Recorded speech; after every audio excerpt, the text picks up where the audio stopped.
So if you follow us on Instagram, you know I have been combining watercolors and cycling the last couple months. In this video, I'm going to share with you guys how my watercolor kit has changed. I'm going to give you guys a quick sketchbook tour to show kind of my progression in painting over the last couple months, and also a few tips I picked up along the way that will hopefully, if you're into this, will help you as well. And as a note, I mean, if it's not obvious, there's not going to be a whole lot of cycling specific content in this video, so if you're not into this, then don't watch. Welcome back, Pathless Peddlers, and if you're into the supple life, those quirky bike cultural things like bike fishing, gravel riding, bike touring, and apparently also watercolors, consider subscribing. You have found your people. So those that know me personally know that I have an obsessive personality. When I get into something, I really get into something. And recently watercolor painting has been one of those things. I got a beginner set a couple months ago, which I really dug, but then have quickly advanced, upgraded things, just like I do with bikes. So I'm gonna share with you guys what I started with, what I'm using now, and also a quick just tour of the pictures I've been making, and also some tips. So I'm gonna switch to the talking hand view now. So I'm gonna share with you guys what I've used, what I think about them, and what I'm using currently. So initially I started out with this guy. This is a Koi watercolor kit. It comes with a brush and a sponge and all this, and I still highly recommend it. I love that it's got lots of mixing area. It's got a good variety of colors, but not too many to be overwhelming. I've actually used up a bunch of the pans and ended up filling these up with various tube colors. And I think this is still an awesome starter kit. It really comes with everything you need. You just have to get some paper or a notebook and you're good to go. What I found was as I was painting more, I was really using up the paints really quickly, so wanted to try different palettes with larger pans.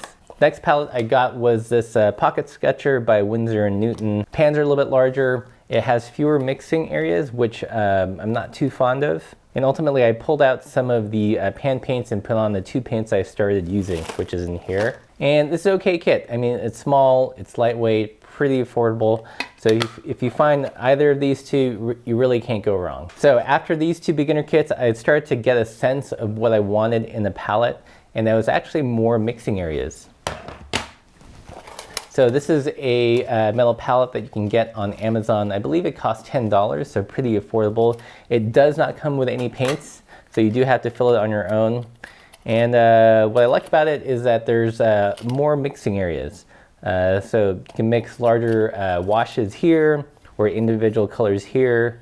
It does come with empty pans that you can then fill up with tube paint. And I know if you're completely starting out, this is a little bit more intimidating because, you know, there's a question of what colors you should put in here. That's why, you know, that's why sets like the Winsor & Newton or the Koi are good starter sets, because it kind of solves that issue. But basically, the way I have this palette set up and the one I'm using now is with what's called a split primary palette. So 2 blues, 2 reds, 2 yellows, and a warm and cool version of each. And here I have other colors that are a little bit tougher to mix. So these are the convenience colors. So this is a Payne's Gray, a sepia, raw umber, burnt umber, and a yellow ochre. So earth tones or things that I can mix with the other colors to make them darker. For 10 bucks, this is a pretty good empty palette. You know, it's a little bit on the lightweight side. A little construction isn't the best, but perfectly serviceable. You'll find that it may be a little bit rattly, but because this is all metal, you can bend these clips in so they better hold the pans, or these clips in so better holds the pan tray. So it will rattle, but you can fix that because the metal is very thin and pliable. So I would recommend these if you don't know what colors to use, and I would recommend something like this once you get a sense of the colors you do like to use. So that leads me to the current palette that I'm using now. This is the Portable Painter. Unique about this is it comes with its own 2 mixing cups, so you can put clean water on either side. I'm not going to do a full-on review here. I'll just show you kind of what it looks like. Here you go. So again, three larger mixing areas, smaller mixing areas for individual colors. Comes with empty pans. So again, I use 2 paints. And probably the coolest thing about this design is, I don't know if you can see, but but it's designed to rest on your knee when you're painting outside. So I took this out for the first time recently, and it works as advertised. So currently my favorite travel palette. I usually put water on one side and brushes on the other. And all these things will be in the description below if you're interested in checking them out yourselves. So in terms of brushes, initially I just used these water brushes, which still work great and are awesome for travel.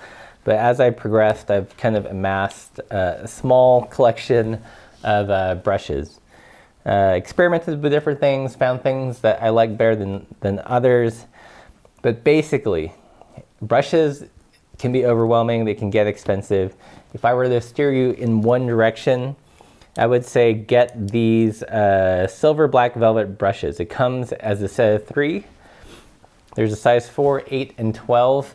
And these are pretty awesome. I love the tip. They hold a lot of water. They're really springy. You can get fine detail or big washes with these 3 brushes. Generally, I work in smaller notebooks, so this is all you would really need. It's a bummer that they don't kind of collapse like this travel brush. Although I do think they make travel versions of this, except for the large one, which is a bummer, because I found that I actually use this larger size 12 quite a bit. If I were to pare this down, I would recommend, I would still recommend some kind of water brush, and for kind of just standard brushes, this is pretty good value. It's a mix of synthetic and squirrel hair, holds a point, good water retention, and just enjoy the use. Okay, so in addition to brushes, I do use some ink work on occasion. This is a TWSBI Mini, and I filled this with waterproof Noodler's black ink. And this is a interesting pen. It's Fude nib, so it's got a bent tip, and this allows you to change the line width by how you hold the pen, which is pretty cool. I'll show examples of that in a little bit.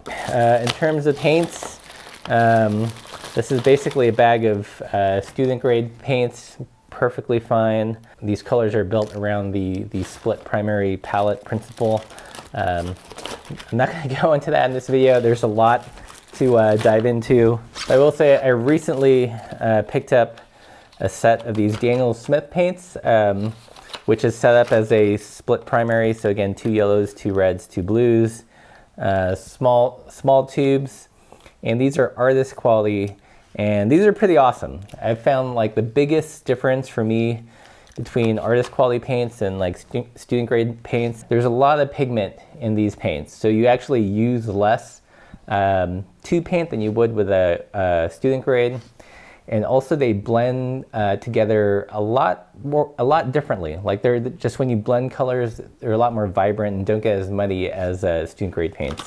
So if you want to just jump straight into tubes with a split primary palette, I really recommend this guy. Okay, so enough art supplies, let's look at some art. So I'm going to show you my first sketchbook. This is a Pentalic watercolor sketchbook, and the pictures are a little rough, but I think it's important to show where I've been and how I've gotten to where I am right now. Not that it's not like I'm an amazing artist, but there has been some progress. So first, I swatched out the colors just to see what they look like individually, and then I made a couple of color wheels, blending them to see what kind of oranges I could get, what kind of purples I could get, earth tones, etc. So I did a lot of this early on, just playing with the colors, trying to understand color theory. These are first attempts at watercolor, really still trying to understand the medium, how wet to keep the brush. So you can see in this one, I'm literally just drawing something and coloring it in. And I think this is kind of the first stage of watercoloring, treating it like a coloring book and kind of just filling in space. Slowly, I started experimenting with blending, trying to control the values of the colors from light to dark.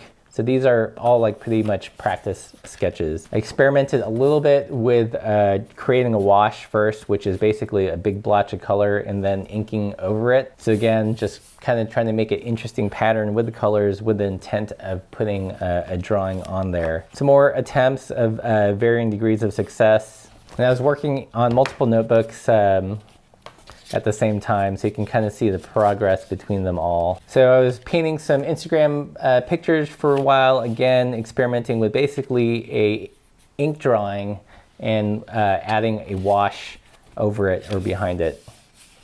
So that's what these guys are.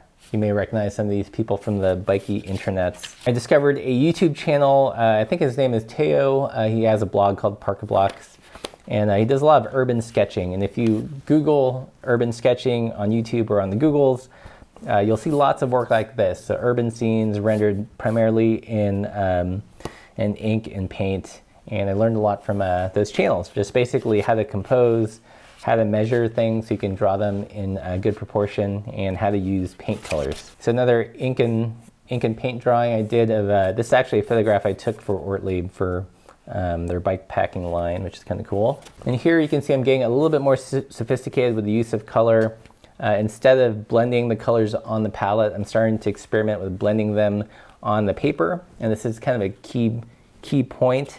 Just one of the cool attributes of watercolor is how it can blend on the paper and create these really subtle gradients and everything. So this is the Capitol building in Boise, Idaho. I was there for a conference and made some pictures there. So first sketchbook, pretty rough, but definitely some, I think, progress from these two early pictures to something like this. I also played a lot with loose block paper. So this is a drawing. This is actually a photo from, I think, Rogue Panda on Instagram.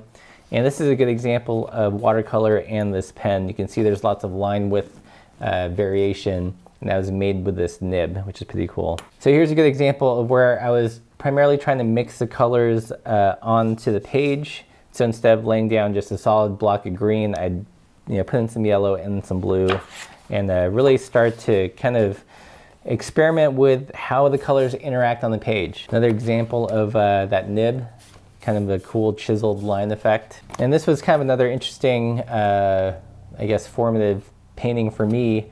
Was I think one of the early mistakes I was making was all the watercolors were really light in color. It's actually hard to make a dark color in watercolor. So this was one where I was going specifically for a silhouette. I didn't quite get the darkness I wanted, but it did show me that, there's got to be a contrast between, a light value and a dark value to make an interesting picture. So I really started working on this idea of values, the lightness and darkness of colors relative in the scene to try to improve the painting. So this is actually gouache, which is kind of a opaque watercolor. So it's not transparent. You can paint light onto dark surfaces. And this is a picture I painted from the folks at Tenkara USA. Okay, so this is, I forget, this is probably sketchbook number 3. Like I said, when I get obsessed, I get obsessed. So this is a sketch, ink drawing of a picture I took, and then I painted it. And again, you can see mixing on the page. I didn't lay down a brown, I laid down like yellow ochre and then some blues and let it kind of bleed in together. Same thing with the greens here. I used gamboge and blue and kind of mixed it together green. So that was one of the early insights, is you don't want to just mix the color on the palette and then paint it on directly, but let the colors bleed into each other on the page. It makes for a more interesting picture. So then I started experimenting with relative success, painting directly without any line art, just to see if I could render an image without, kind of the use of ink to kind of communicate the image. So here, the next few ones are going to be just paint only. So these started as a pencil sketch, and then I painted over them. They're okay, nothing great. With this one, the colors aren't quite right, but I was trying to focus again on the values, trying to create a really dark area and really light area. Same thing with this. It's actually really hard to get a dark area in watercolor. I stumbled upon one YouTube channel, I believe it's called John Muir Laws, and he has this great saying, values do all the work, but color gets all the credit. So that really stuck in my head, so I was trying to maybe not worry so much about color accuracy, but getting the values right. So this is an example. It's a decent picture, but it's pretty light. There's not a lot of kind of contrast.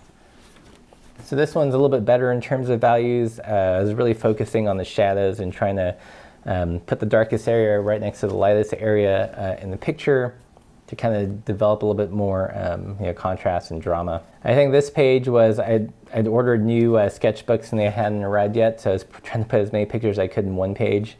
So again, focusing on just the shadows, trying to make those pop from the lighter areas in the scene. So I'm not going to bore you with every single picture I've ever made, but I will jump to the latest sketchbook.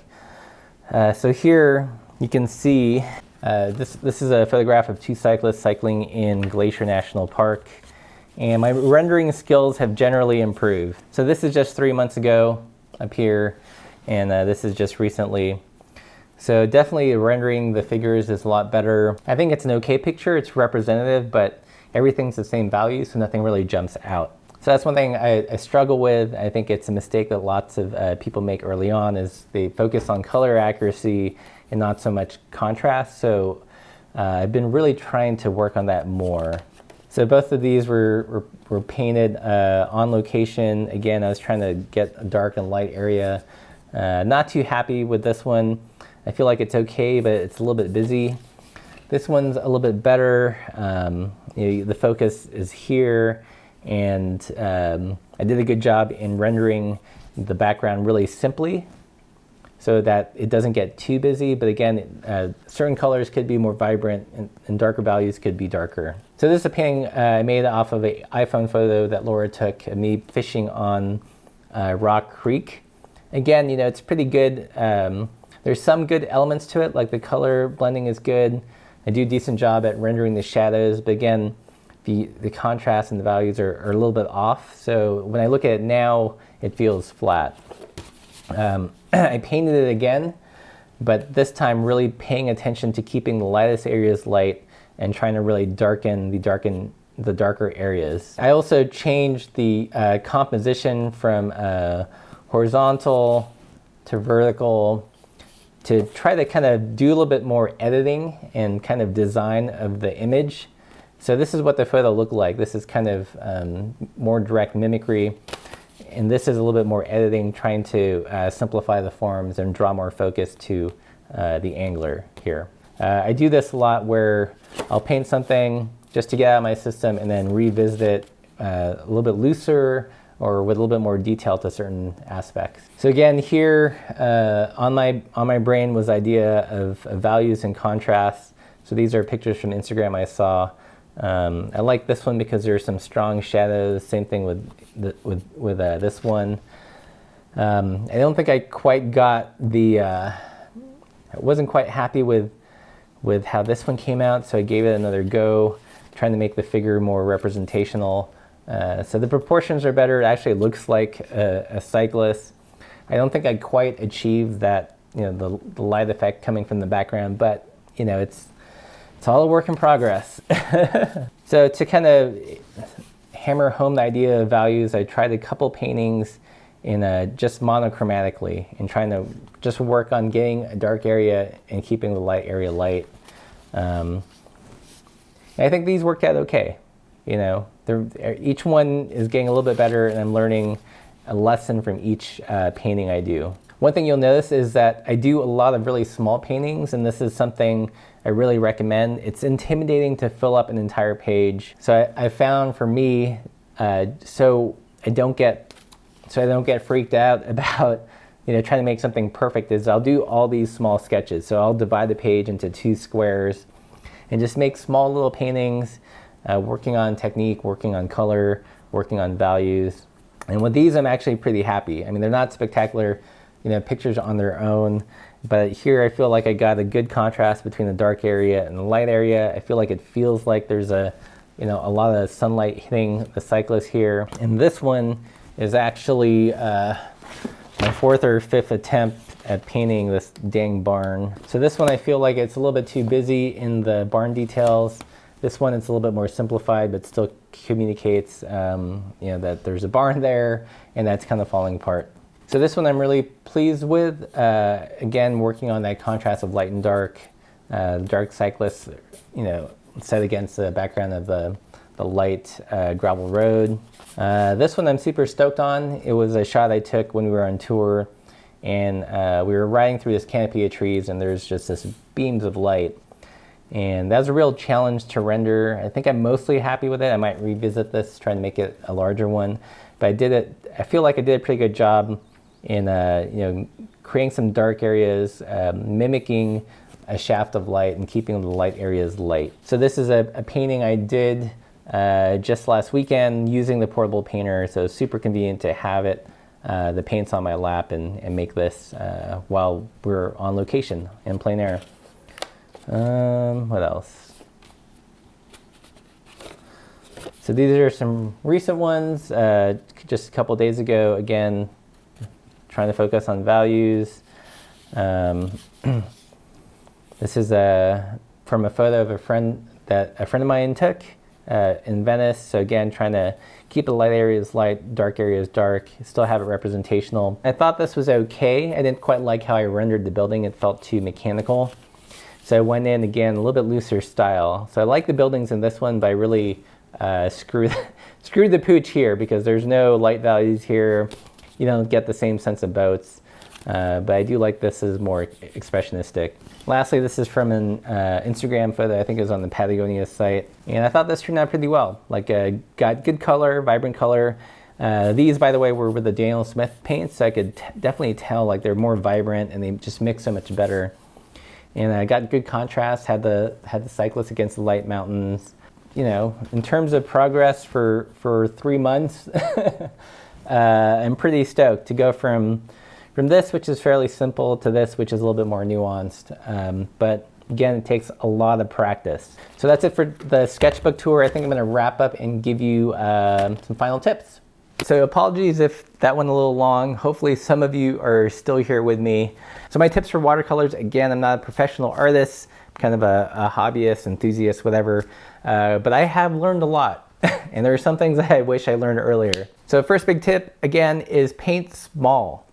You know, take that page, divide it into half, into a quarter or a third, and experiment. I think the toughest thing with art or with other things in life is, you know, we're presented with this big blank canvas or page, either metaphorically or literally, and then we get this kind of performance anxiety, and we do nothing. So if you want to get into it, you know, don't be afraid to make mistakes and start small. Tip number 2 is the idea of, I think, kind of coloring in the sense of like coloring a specific area with a specific color, as opposed to letting the paints mix on the page. Again, this was a big insight, that in order to make a green tree, I don't just mix green and then paint the tree, but I can, you know, lay down some yellow and then dabble in some blue and really play with the medium itself. So in terms of watercoloring terms, this is called wet on wet technique. Lots of terms, lots of things to know. But that was a big aha moment that, oh, the reason I like this picture is because everything kind of melds together organically, and this can only be achieved by letting some accents happen, letting some chance take place on the page. So tip number 3, again, is this whole idea of values. So values basically is like the dynamic range of a painting. You want to make sure you have a really dark or really light, and that there's lots of contrast between kind of the colors in the scene, because that's what kind of makes an interesting picture. I found in photography, contrasty light doesn't look good. In a painting, you want that hard contrast because it's the shadows that make the scene interesting. So another tip is use a limited palette. There's this idea of color harmony, where you want all the colors to kind of look like they go together. And one way to achieve this is to work with a limited palette. Again, I really recommend looking up just a simple split primary palette. That Daniel Smith set is great because it does exactly that. And the colors so far that I've used are pretty, they blend well, they look vibrant. And there is a noticeable upgrade compared to the student paints after having used those in a while. So it's definitely worthwhile. All right, so I think that's it for this video. I know it went long. I know it's not about bikes, but hey, that's part of the supple life, is all these other things that we combine with cycling that makes our lives better. So if you like this video, consider supporting the channel financially. It's what keeps the lights on. If you guys want more videos like this, let me know in the comments below. And until next time, keep the supple side down.